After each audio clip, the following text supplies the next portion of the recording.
ये अलग बात है, मैं आपका गुरु भी उसी तरह कार्य करता है। नवरात्रि आ जाती है, आप देखते होंगे गुरु आपका गाड़ियों से यहाँ आता है, कार्य देखता है। वही 7 घंटे 8 घंटे मुझे मजदूरों के साथ खड़े होकर कार्य कराता हूँ। उसी तरह रात में जगता हूँ, उसी तरह रात में मात्र 2 घंटे, मैंने बार बार कहा कि 2 घंटे मेरी नींद रहती है, वह भी योग निद्रा के रूप में रहती है। अधिक से अधिक मेरा जब एकांत पाता हूं तो ध्यान साधना मेरा अपना चिंतन रहता है। समय रहता तो बाहर सेवा कार्यों को देखता रहता हूं, क्योंकि इस स्थान को जिस तरह चैतनता, जिस तरह पूर्णता मुझे प्रदान करना है, उसमें हर पल में स्वतः अपना श्रमदान करता रहता हूं। जो कार्य कोई 10 रुपए में करा सकता, उसे 5 रुपए करा करके यहां से निकल जाता हूं। जिस तरह के कार्यों में आप लोग 2 घंटे नहीं खड़े हो सकते, उसी तरह के धूप में 7 घंटे 8 घंटे खड़े होकर के मैंने कहा कि केवल यहां के कार्यों को पूर्णता देने के लिए, आप लोगों को चेतनता प्रदान करने के लिए मैंने एक समय का भोजन तक छोड़ रखा है। क्योंकि मेरे सामने मुझे वह समय भी बेकार नजर आता जब मैं कार्य छोड़ करके दोपहर में जाकर के भोजन ग्रहण करता हूं। उतना समय भी मुझे लगता था शायद मैं नष्ट कर रहा हूं, घंटों का मेरा समय बेकार चला जाता है। केवल अपनी उसी व्यथा के तहत मैंने उस भोजन का भी त्याग कर दिया, क्योंकि मेरा शरीर पूरा अपने आप में संतुलित रहता है। आप असंतुलित होते हैं, अपने आप को एकाग्र नहीं कर पाते। मैंने बार बार कहा विज्ञान में सामर्थ्य है, उनको खुले मौके देता हूं, आमंत्रण देता हूं, क्योंकि सत्य समाज एहसास कर सके। इसलिए नहीं कि समाज मुझे मानने लगे, कि वो कभी भी मेरे आसपास उन मशीनों को लगा करके चेक करें कि जितनी विषमता मेरे सामने डाल दी जाए, तनावों के बीच से मुझे गुजार दिया जाए, संघर्ष के कार्य जब मैं कार्य कर रहा हूं उनके बीच से मुझे गुजारा जाए, और मुझे केवल एक पल लगता है अपनी चेतना को एकाग्र करके ध्यानस्थ हो जाने में। आप लोग अपने मनों को क्यों नहीं एकाग्र कर पाते? इसलिए कि आप लोग अभ्यास नहीं करते, प्रयास नहीं करते। आप 4 घंटे पूजा तो करते हैं, मगर पूजा करने में आपका मन नहीं लग पाता। मन को आप एकाग्र करने का प्रयास भी नहीं करते। मैंने बार बार कहा कि आज्ञा चक्र स्थिति आप शरण में आते ही नहीं, कि जब आपका मन व्यथित होने लगे, इधर उधर भगने लगे, उसे तुरंत काटो और ध्यान लगा लो। मंत्र जाप करते जाओ और आज्ञा चक्र में ध्यान लगाने का अभ्यास करो। मूल चक्र है राजा चक्र। मैंने बार बार कुंडली चक्र के बारे में अनेकों चीजों को मैंने चिंतन दिया है, विस्तार से भी दिया है, और भविष्य उसका और विस्तार करूंगा कि जो 7 चक्र हमारे अंदर है उनमें सबसे महत्वपूर्ण आज्ञा चक्र राजा चक्र कहलाता है। जब हम पूजा में बैठे हो, मन हमारा इधर उधर विषय विकारों में भटकने लगे, अपनी समस्याओं में भटकने लगे, मन एकाग्र न हो रहा हो, तो कुछ समय हम आज्ञा चक्र पर अपने मन को एकाग्र करें। आप कहेंगे मन को एकाग्र करते हैं नींद आने लगती है, यह आपका स्वाभाविक गुण है। एक साधक जब अपने मन को एकाग्र करता है तो उसके शरीर का भार और हल्का होता चला जाता है। आप स्वतः आप कभी एहसास करें, जब आपका मन ज्यादा एकाग्र होगा तो आप जो पैर आसन लगाकर बैठे हुए होंगे उसमें अभी आपको कभी ज्यादा जोर का एहसास महसूस नहीं होगा। ये अभ्यास की क्रियाएं हैं। कार्य तो जब मन आपका व्यथित हो, आज्ञा चक्र पर आप ध्यान लगाएं थोड़ा सा, और मंत्र जाप भी करते जाएं, उस प्रकृति सत्ता की ओर ध्यान दें, उनकी क्रियाओं की ओर ध्यान देने लगे। यहाँ के अगर आश्रम के उपासक है, यहाँ का ध्यान चिंतन करने वाले, तो आश्रम के कभी मूल ध्वज पर अपना चिंतन ले जाए, कभी चालीसा भवन की उन दिव्य शक्तियों को चिंतन ले जाए कि कौन तस्वीर कहां पर रखी हुई है, किस तरह चालीसा भवन में कौन सा दृश्य किस तरह बना हुआ है, किधर कौन सा भवन बना हुआ है। क्योंकि जब हम एक चैतन्य क्षेत्रफल की ओर निगाह भी उठाते हैं तो उस समय हमारी चैतन्यता की साधना चल रही होती है। उन विषय विकारों से हमको काटने का अभ्यास करना पड़ेगा। हर साधक के समय वो जीवन काल आता है कि जब वो साधना के मार्ग पर बढ़ता है। तो मैंने कुंडलियों का स्वभाव भी बताया है कि इससे और विषय विकार बढ़ते हैं, मगर जब हमारे विषय विकार बढ़ रहे हो, आवेग उस क्षेत्र की ओर बढ़ रहा हो, तो हमें तत्काल अपने शरीर का जो मूल राजा चक्र है, जिसके माध्यम से गुरु भी कार्य करता है, जिसको मैंने सदैव आच्छादित करने की बात करा कि कुमकुम का तिलक लगा करके रखे, उस आज्ञा चक्र पर अपने आप को ध्यान को लगाएं, मन को एकाग्र करें। आप देखें आपके शरीर के विषय विकार धीरे धीरे शांत होने लगेंगे, भटकाव से आप सतमार्ग की ओर बढ़ने लगेंगे। इसके लिए एक क्रिया आपको और करने की जरूरत है। जहां आहार को पूरी तरह सुधारना है, नशा मुक्त जीवन जीना है, कुछ क्षेत्र और मैंने बताया कि आप थोड़ा सा जल रख लिया करें। अगर नींद आती है तो थोड़ा सा जल लगा के आंखों में लगा ले, क्योंकि अभ्यास इसी को साधना कहते हैं। और साधना करने में जिन कुछ माध्यमों को भी आपको सहारा लेना पड़े तो उनका ले लें। अगरबत्ती आप कई बार 10-10, 20-20 अगरबत्ती लगा देते हैं, कमरा आपका छोटा रहता है, कोई एग्जॉस्ट वगैरह भी नहीं लगा रहता है। अगरबत्तियों में आजकल जिस तरह की चीजें डाल करके बनाई जाती है, निश्चित एक सुगंधित वातावरण देने के लिए अगरबत्तियां लगाना आवश्यक है। मगर ऐसा नहीं कि आप 10 अगरबत्तियां लगा देंगे तो प्रकृति सत्ता प्रसन्न हो जाएगी। आपका कमरा छोटा है, अगर धूप ज्यादा फैलती है तो खिड़की ज्यादा नहीं है तो आप एक अगरबत्ती लगाएं, कोई दोष नहीं होता। एक अगरबत्ती लगा रहे हो, 10 अगरबत्ती लगा रहे में कोई फर्क नहीं होता। उतनी ही अगरबत्ती लगाएं जिससे वातावरण सुगंधित हो, ऐसा वातावरण धूप इतनी न फैल जाए कि आपके शरीर को बाधित करने लगे। क्योंकि अगर ज्यादा धूप बढ़ जाएगी तो उससे आलस आपके अंदर निश्चित रूप से आ जाएगा, आपके श्वास लेने में थोड़ी सी बाधाएं आएंगी, और जब वो धूप की श्वास अधिक मात्रा में आपके शरीर में जाने लगेगी तो आपके अंदर आलस से आ जाएगा।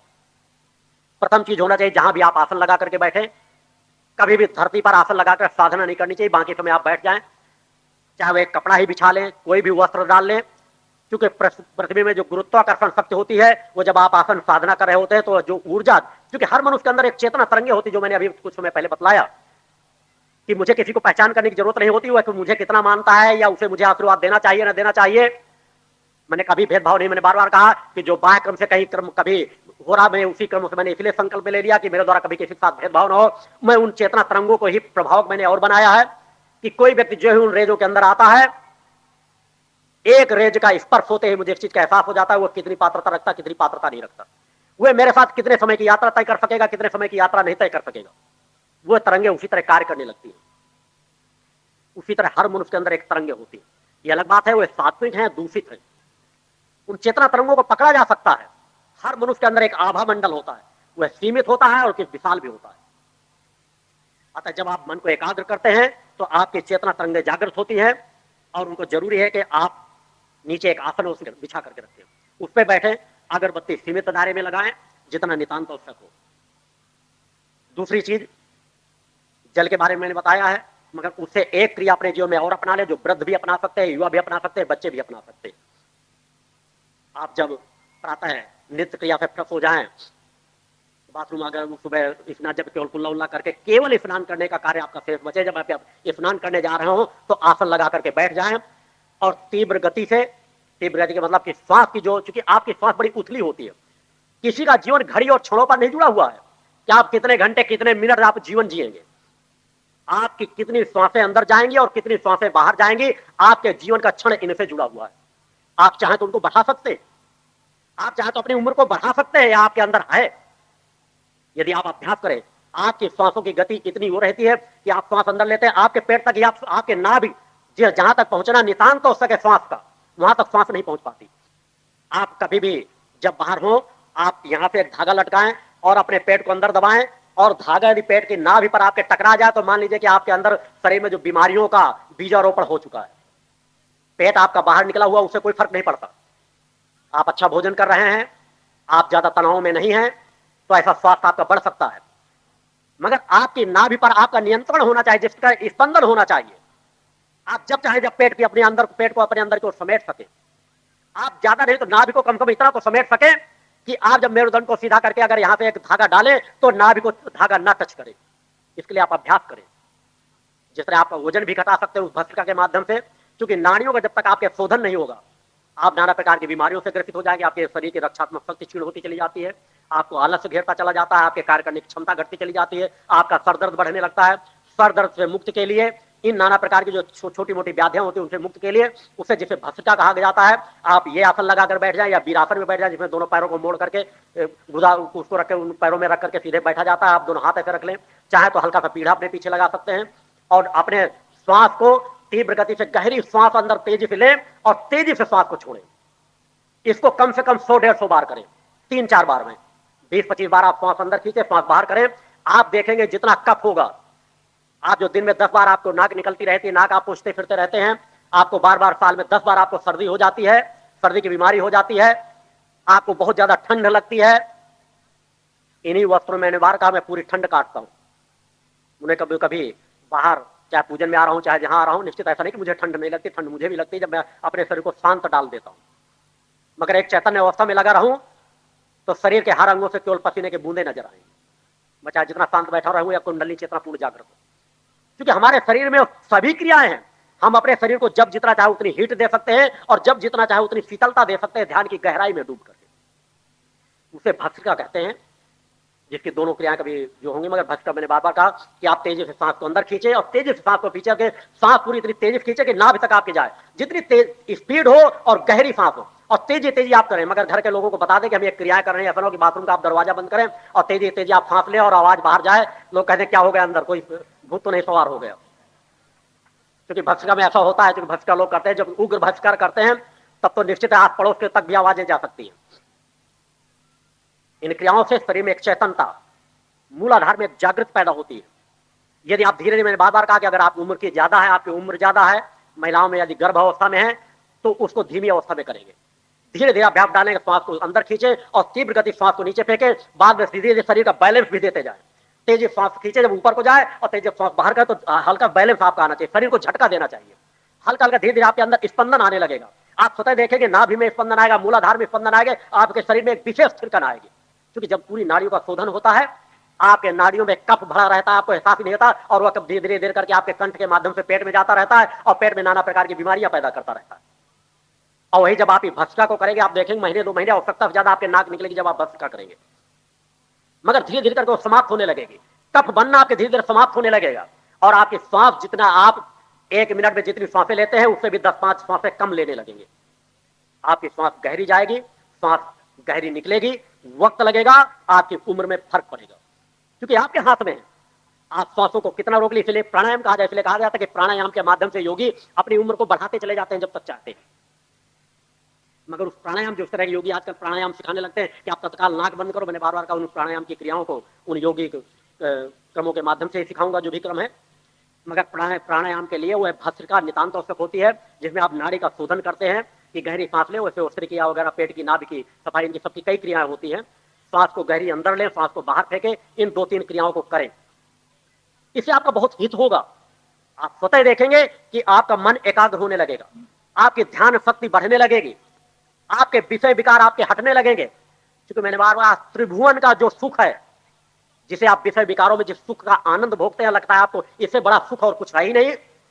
मैंने कहा ध्यान की, मन की एकाग्रता, जिस समय आपका आज्ञा चक्र पर ध्यान एकाग्र होने लगता है, जो मिठास उस कुंडलिनी चेतना में है, जो चेतनता उस कुंडलिनी चेतना में है, उसकी यदि एक बार झलक आपने प्राप्त कर ली, एक बार स्पर्श आपने प्राप्त कर लिया, तो मैंने कहा आपका प्रेम सैकड़ों गुना अपने आप से बढ़ जाएगा, आपका लगाव बढ़ जाएगा। जिस तरह अनेकों पत्र साल में सैकड़ों पत्र मेरे पास आते रहते हैं कि गुरुजी बस हमारे उस फला लड़के से शादी करा दिया, उसके बिना हमारा जीवन अधूरा है, हम मर जाएं गुरुजी, उसके बिना हमारा सब कुछ अस्तित्व नष्ट हो जाएगा, हम आत्महत्या कर लेंगे। धिक्कार है आप लोगों के जीवनों पर। उसका आधा प्रेम तो अपनी आत्मा की चेतना से करके तो देखो, वह लगाव पैदा करके तो देखो।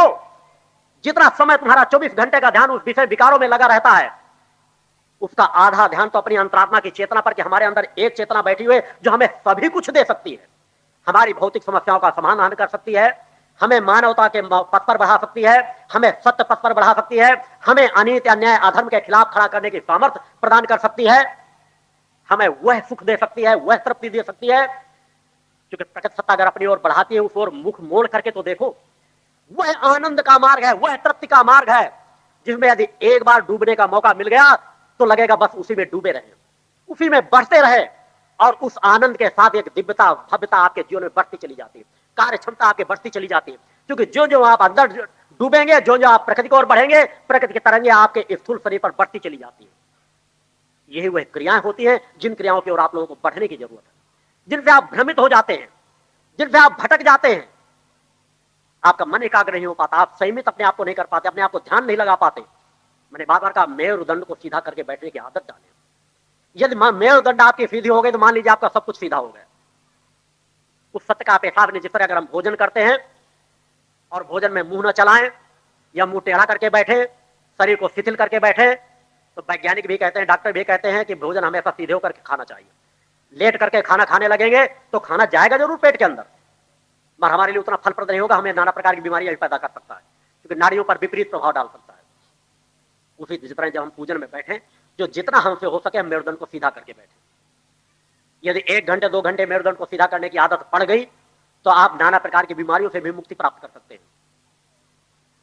हमारे अंदर वह जो चेतना तरंगे बैठी हुई, जो हमारे अंदर का सूक्ष्म है, उस सूक्ष्म के नजदीक जाने का प्रयास करें, स्थूल से सूक्ष्म की ओर बढ़े, स्थूल दिखावे में न जाएं। हम गुरु के चरणों के पास बैठने का मौका प्राप्त कर पा रहे हो, न कर पा रहे हो, हम यहाँ की तरंगों को पकड़ने का प्रयास करें, मन को एकाग्र करके गुरु को देखने का प्रयास करें। मन की आंखों से गुरु को देखें, तो मन को गुरु के चरणों तक पहुंचाएं, तो प्रकट सत्ता के चरणों तक पहुंचाएं, तो वह चेतना तरंगे बरबस आपकी ओर कार्य करने लगेंगी। आप यहाँ आते हैं, आपका अधिकांश समय बेकार चला जाता है। कुछ कार्य करता तो सेवा कार्य में लगे, क्योंकि मैंने बार बार कहा मेरा कार्य करने को मैंने 2 भागों में बांटा है, सेवा या साधना मैंने प्रारंभ से यहाँ कह रखा है। इसलिए जब आश्रम की स्थापना मैंने की, सबसे पहले मैंने चालीसा पाठ को प्रारंभ किया कि आप या तो चालीसा पाठ में समय दें, ध्वज की परिक्रमाओं में समय दें, मंत्र जाप में समय दें, या यहाँ के सेवा कार्यों में समय लगाएं। क्योंकि कर्मवान साधक ही मैं चाहता हूं। मेरी साधना 2 क्षेत्रों से ही समाज के बीच जा सकती है, या सेवक प्राप्त कर सकते हैं या साधक प्राप्त कर सकते हैं, या जिनके अंदर सेवा और साधना दोनों भाव है। इसके अलावा ना तो पैसे से मेरी कोई साधना खरीद सकता है, मैंने बार बार कहा यहाँ जितना वातावरण मैं दे सकता हूं उस मार्ग से कि यहाँ एक समभाव का वातावरण मिले, समभाव की स्थिति प्राप्त हो, एक समानता हो, मगर मर्यादाओं के आधार पर कुछ व्यवस्थाओं में हो सकता है 10-5% का ही अंतर आपको नजर, मगर मैंने बार कहा 90% मेरी व्यवस्थाएं वही रहती है जहां आपको समानता का एहसास हो। उन कैस्टों को मैंने बार बार कहा कि मैं उन आगे के चिंतनों को जो मैंने बार बार कहा कि अनेक प्रकार के चिंतन मैं पूर्व में दे चुका हूं, वह सैकड़ों चिंतन मैंने समाज को दिए हैं जो तुम्हें कहीं धर्म ग्रंथों पर भी प्राप्त नहीं होंगे। मैंने बार बार कहा है ऐसा नहीं कि धर्म ग्रंथों का अनादर का भाव, मैंने कहा इस काल में कलिकाल में कर्म योगी साधक बनने की जरूरत है, उन धर्म ग्रंथों को कुछ समय समेट कर रख देने की जरूरत है, क्योंकि धर्म ग्रंथों में इतनी भ्रांतियां पैदा कर दी गई हैं।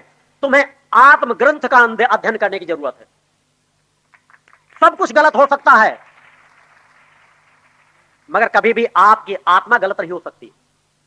उस आत्मा के ग्रंथ को पढ़ने के लिए, आत्मा के ग्रंथ के अंदर तक पहुंचने के लिए, ये मेरे द्वारा ही नहीं, उन हजारों हजारों वर्षों तक जो तपस्या करते रहे ऋषि मुनि देवी देवताओं ने भी वह मार्ग बताए हैं कि हम ध्यान में बैठे, साधना में बैठे, निष्ठा विश्वास जागृत करें, अपने अंदर समर्पण भाव जागृत करें, भक्ति ज्ञान और आत्मशक्ति की कामना करें।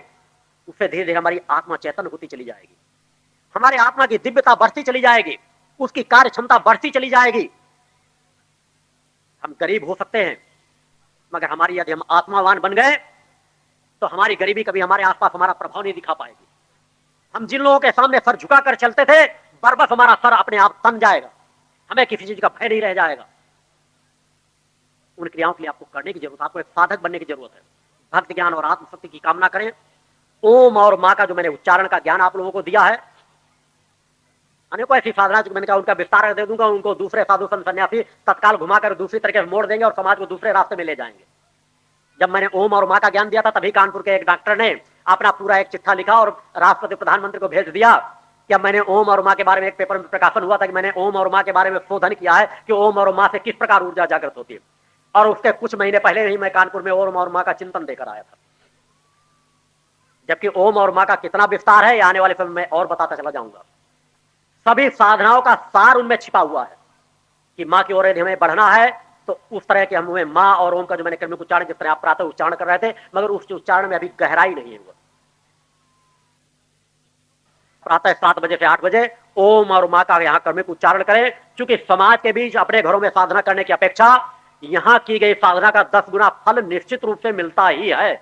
गुरुदेव भगवान की जय। क्योंकि मेरी कर्म साधना से जुड़ा हुआ है कि यहाँ हर अच्छे कर्म का 10 गुना ज्यादा फल मिलेगा ही और हर बुरे कर्म का भी 10 गुना ज्यादा फल मिलेगा।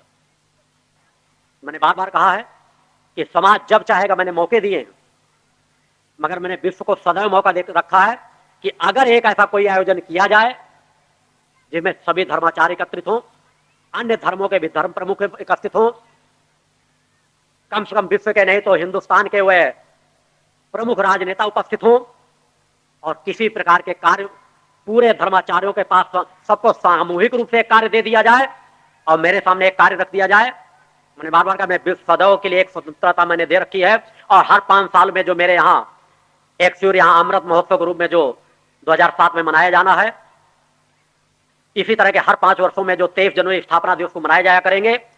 कभी भी समाज ऐसी व्यवस्था दे सकता है कि कभी भी अगर एहसास करना तो मेरे लिए एक स्थान पर बैठकर विश्व के किसी कोने की जानकारी बता देना कठिन नहीं होगा। असाध्य से असाध्य रोग को अपने स्पर्श मात्र से ठीक कर देने में कोई समय नहीं लगेगा। यह अनुभूतियां समाज को मैं कभी भी दे सकता हूं। उसी ऊर्जा के साथ आप बराबर उनका लाभ ले सकते हैं, मगर कम से कम अगर हर व्यक्ति अगर आए कि 1 मिनट में हमको तत्काल ऐसी अनुभूतियां प्राप्त हो जाएं, तो मैंने बार बार कहा तुम मुझे मानो या न मानो, तुम्हारे रास्ते बाहर के लिए खुले हुए हैं। सत्य का एहसास होगा, सत्यता के साथ बढ़ोगे तो मैंने बार बार कहा कि आपका गुरु जिस समय धर्म के प्रति जरा सा आडंबर स्पर्श कर जाएगा या समाज को छलने का भाव शरीर के अंदर स्पर्श कर जाएगा, मैं 1 मिनट की भी देरी नहीं लगाऊंगा, अपने शरीर के अस्तित्व को समाप्त कर दूंगा। क्योंकि मैंने अपना रोम रोम समाज कल्याण के लिए समर्पित किया है।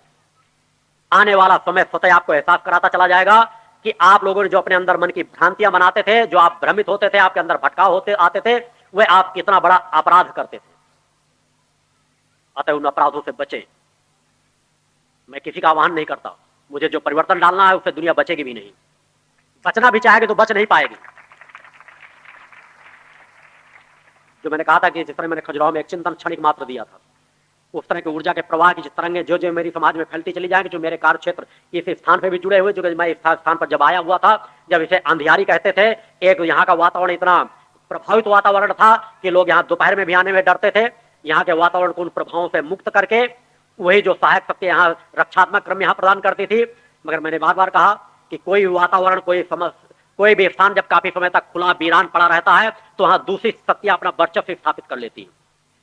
उन दूषित शक्तियों से इस स्थान को धीरे धीरे मुक्त कराते कराते उस चेतनता के वातावरण को प्रदान करने के लिए मेरा कार्य चलती रहे, मेरे काम साधना चलती रहती है, और समाज में परिवर्तन आता रहे उसके लिए भी मेरे बराबर कार्य चलते रहते हैं। क्योंकि वह दिव्यता की आरती जिसके लिए मैं विशेष रूप से आप लोगों को, क्योंकि वही मूल है, मैं चिंतन ना भी दूं, एकांत में भी रहूंगा तो कार्य उसी प्रकार आपको कार्य करता रहूंगा। मगर एक आरती जो दिव्य आरती होती है, जो महाआरती के रूप में होती है, आप अपनी आरती की ध्वनि उस प्रकट सत्ता के चरणों तक पहुंचा पाते हो ना पहुंचाते पाते हो। मगर यहां पर कही गई आपकी आरती, यहां पर आप लोग बैठे हुए हैं, आप आरती कह भी ना पाए, यदि आपका मन एकाग्र है, यदि आप यहाँ की सेवा कार्य व्यवस्थाओं पे लगे हुए हैं, तो समान रूप से जिस प्रकार एक आरती की ध्वनि मां के चरणों में पहुंचने का फल प्राप्त होता होगा, वह चेतना तरंगों के माध्यम से वह ध्वनि आपके उस प्रकट सत्ता तक पहुंचाता हूं और उस प्रकट सत्ता की तरंगों को आप तक अपने शरीर के माध्यम से प्रवाहित करता हूं। इन शिविरों का आयोजन मात्र मेरे द्वारा इसलिए किया जाता है कि आप मेरे सम्मुख, मेरे सामने बैठ करके पूर्णता की आरती कर सके।